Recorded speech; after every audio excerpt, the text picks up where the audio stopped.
All right. Hello, everybody. We are live.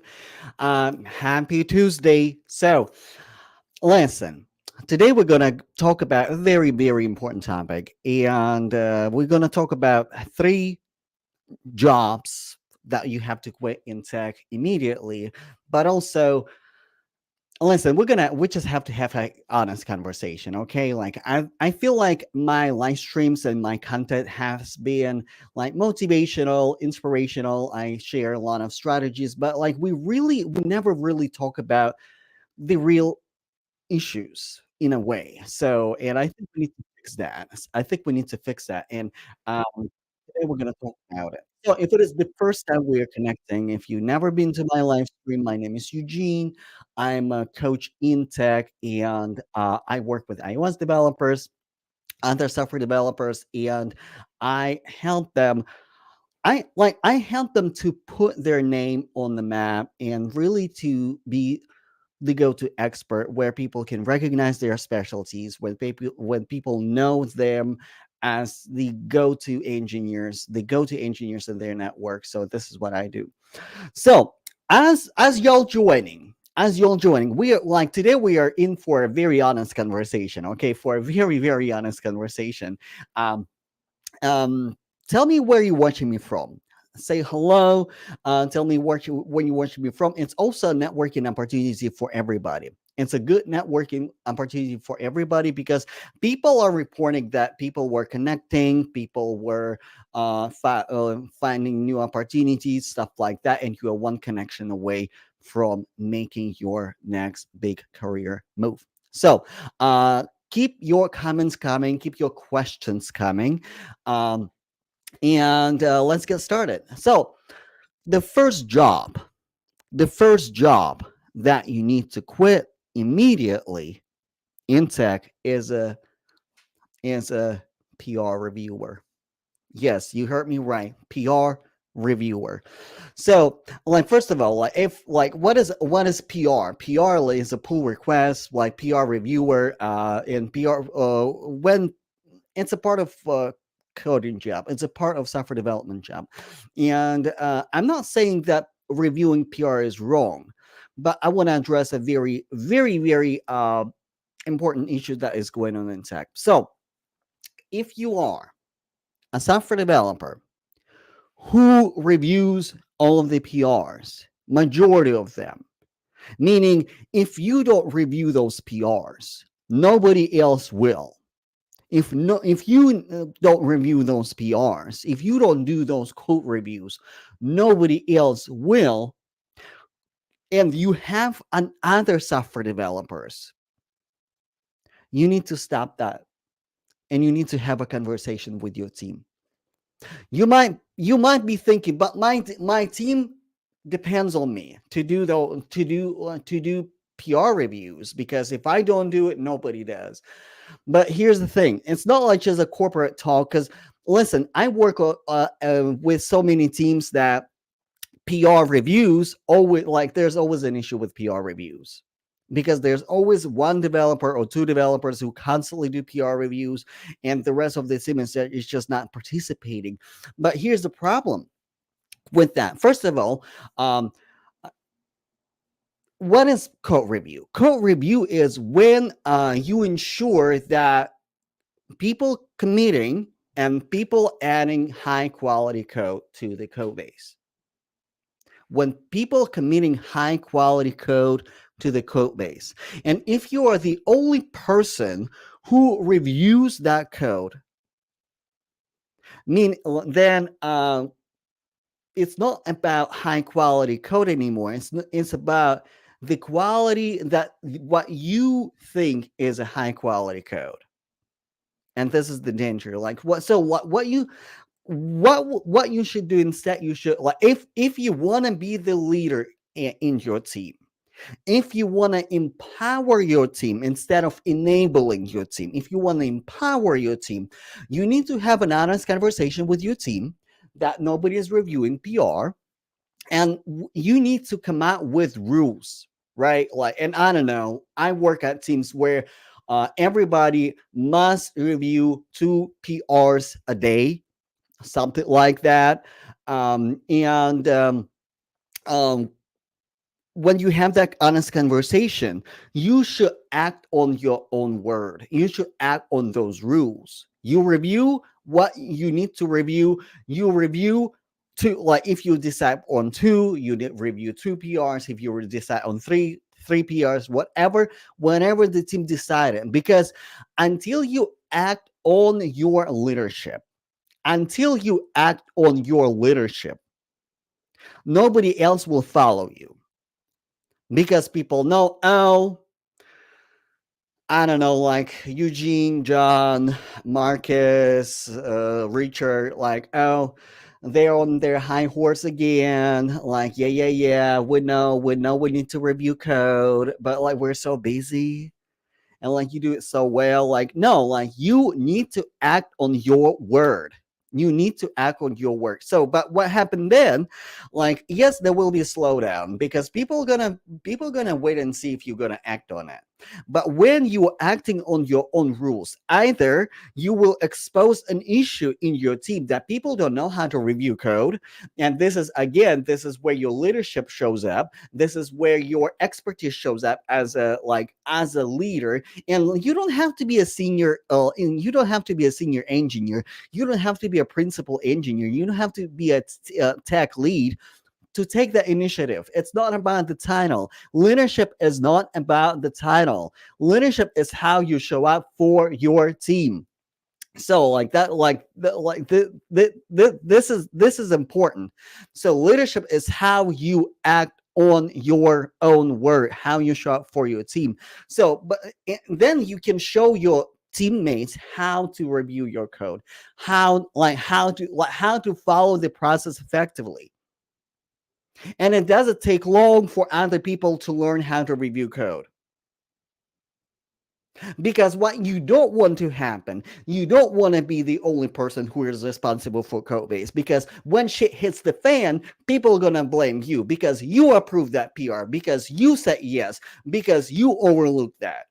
Oh, like I don't know, like that guy, that girl is normally really right, is normally really good. Like how could we miss it? Like, did you see that code? But because we all get busy and we all get in that situation when we review the code and we try to do the good job, but we are so busy with our own work, so we overlook stuff because we are not perfect. You are not perfect. I'm not perfect. So this is why you need the team. This is, if you're not the solo developer on your team, if you're not the solo developer, you need a team and you have a team. This is why it's beneficial when the whole team reviews PR, because when we are like when the issue arrives, people know what to approve and what not to approve.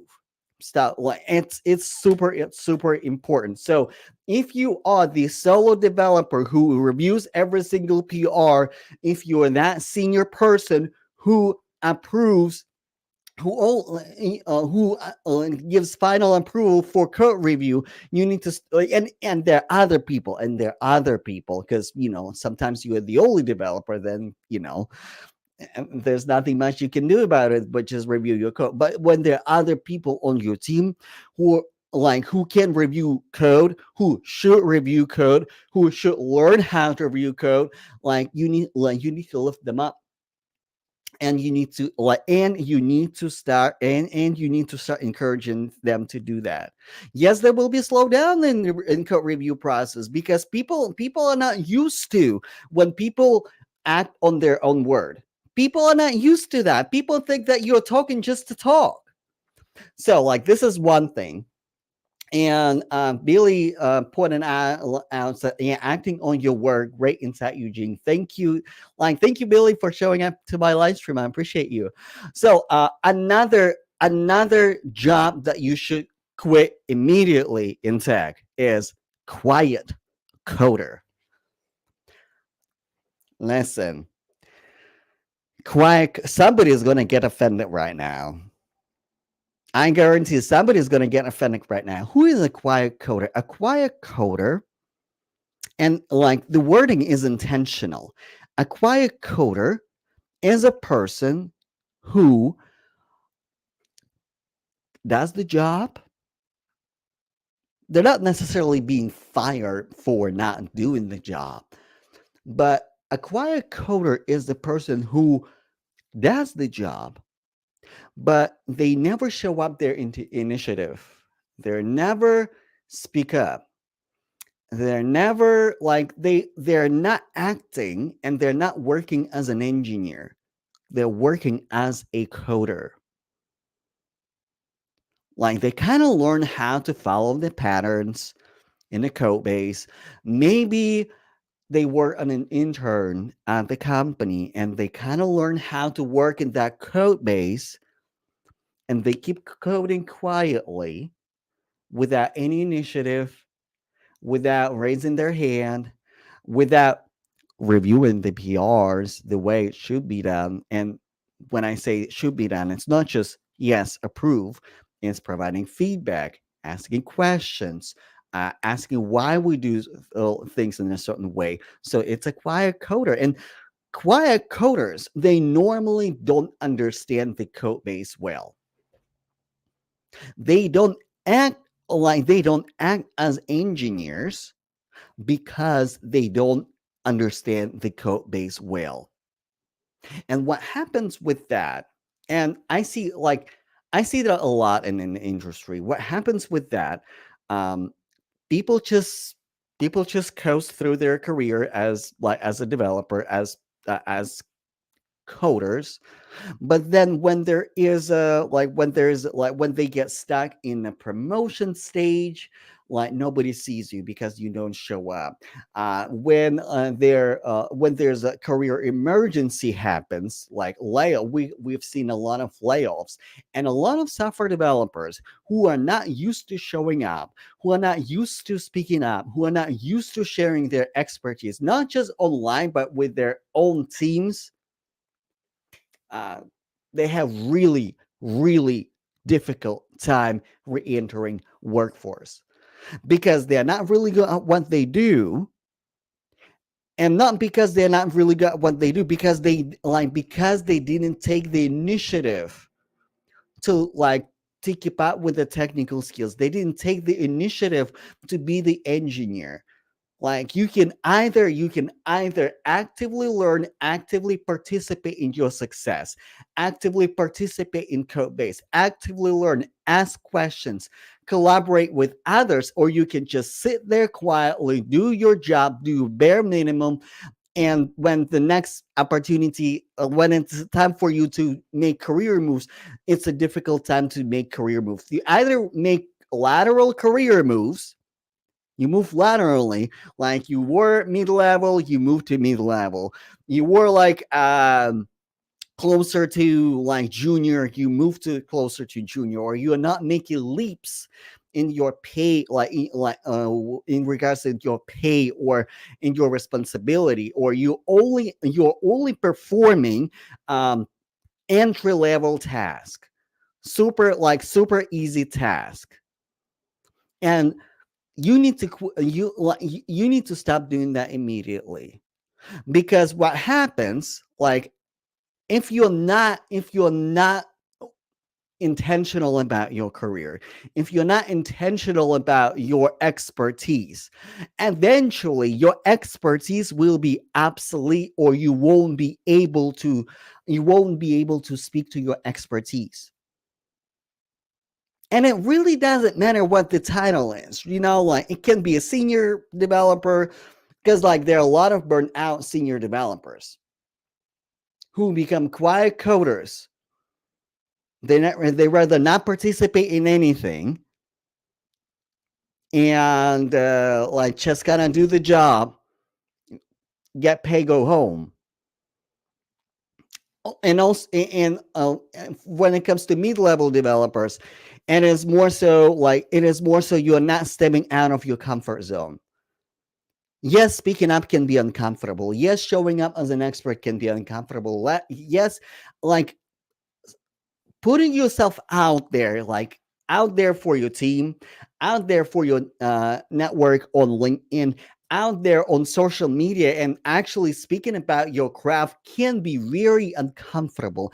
But you need to make a decision for yourself, because listen, Listen, you need to make a decision for yourself, and you need to make a decision for yourself right now, because we are at the end of 2023. Like, December is upon us. We have 1 month of December. So meaning, if you wanna make a difference in your career, in your life, in your success in 2024, you need to make a decision right now. You have to make a decision right now. You have to be intentional about your career.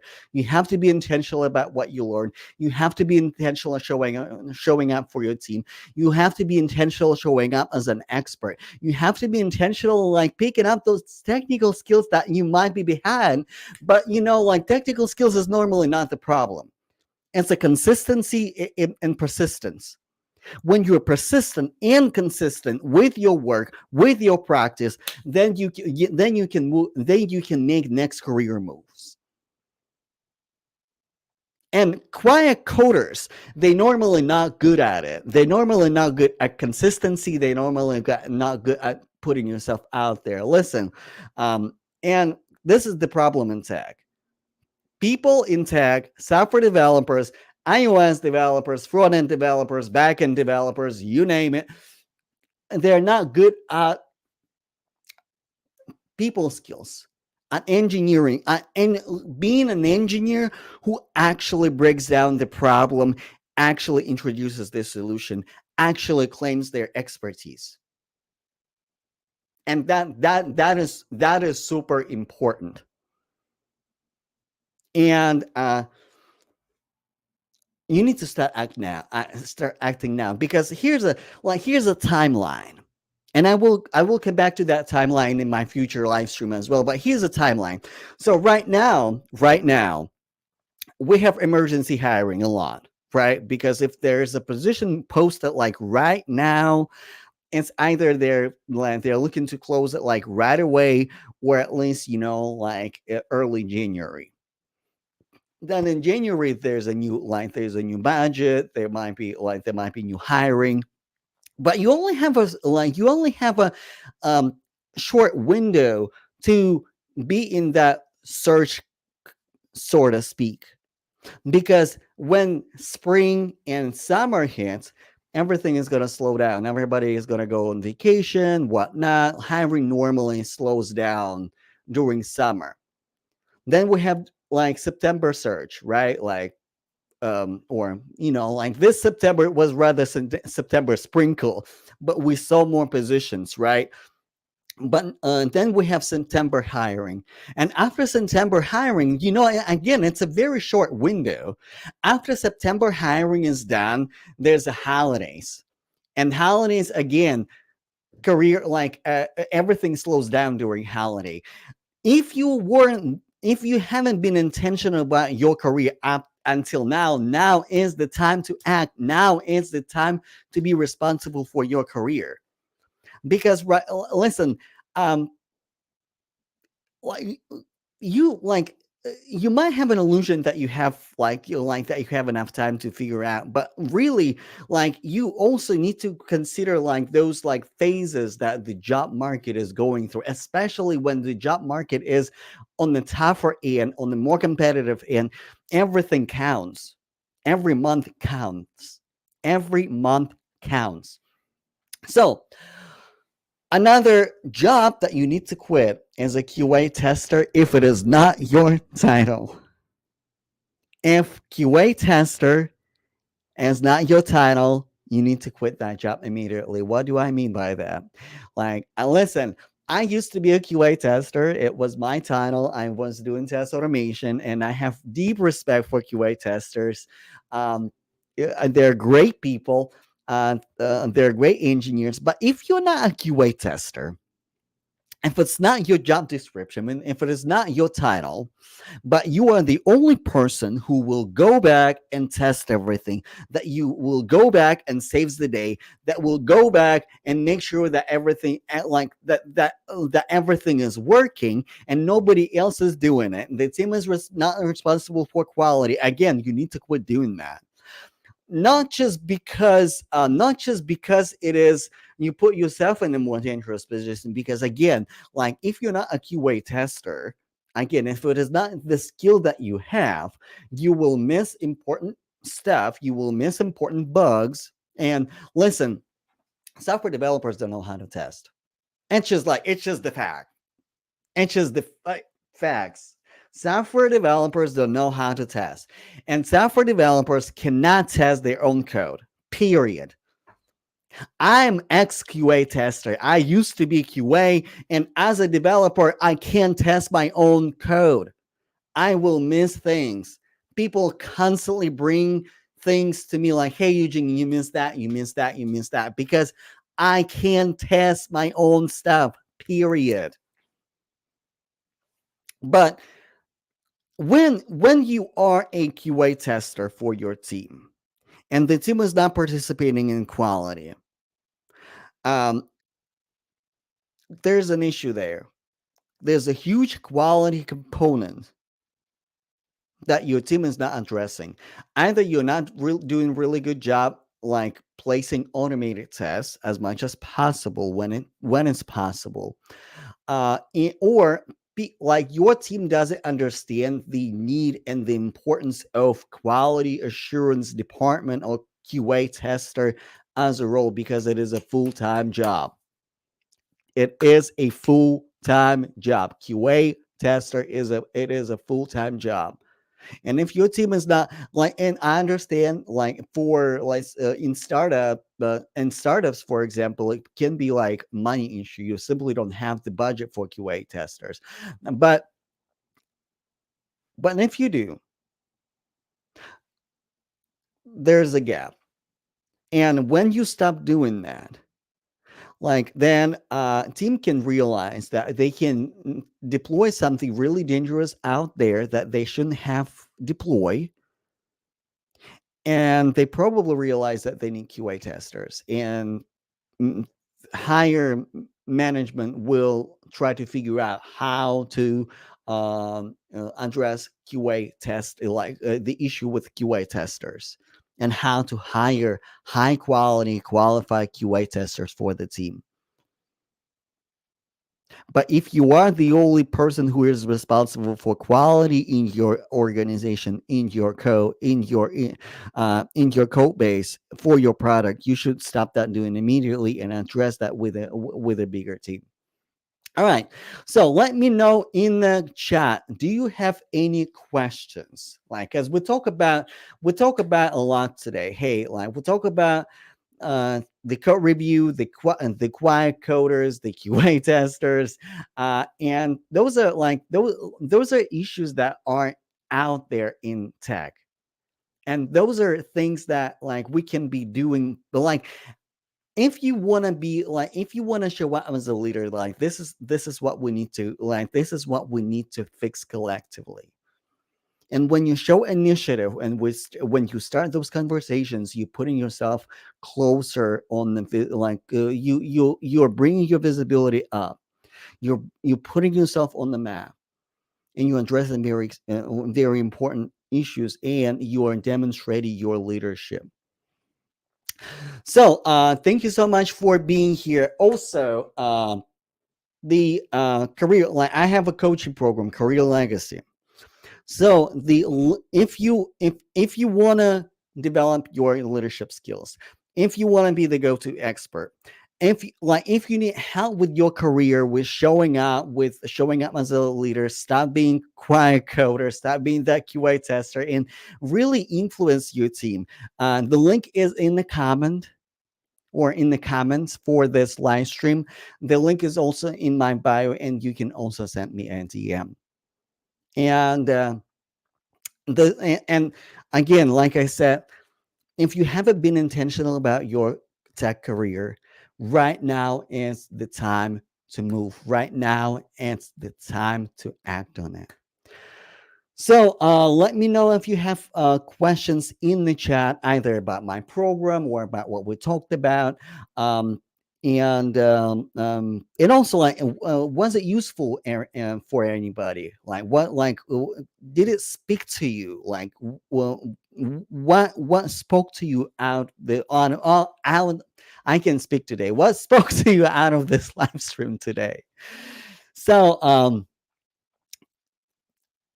I will hang here for a second. So, yeah, again, like, thank you so much for showing up. My DMs are open. The enrollment for Career Legacy is open. The link is in the comments in my bio. You can also message me if you want to learn more about my coaching program, and I will be more than happy to see you inside. And also, come tomorrow. Come tomorrow. Tomorrow, we're going to talk about why you're not seeing as many job interviews, tech interviews in tech right now versus 2 years ago. Because like literally somebody said like 2 years ago it was so good, and right now nobody's reaching out to me. Like I don't know what's going on. I don't know like I don't know what happened.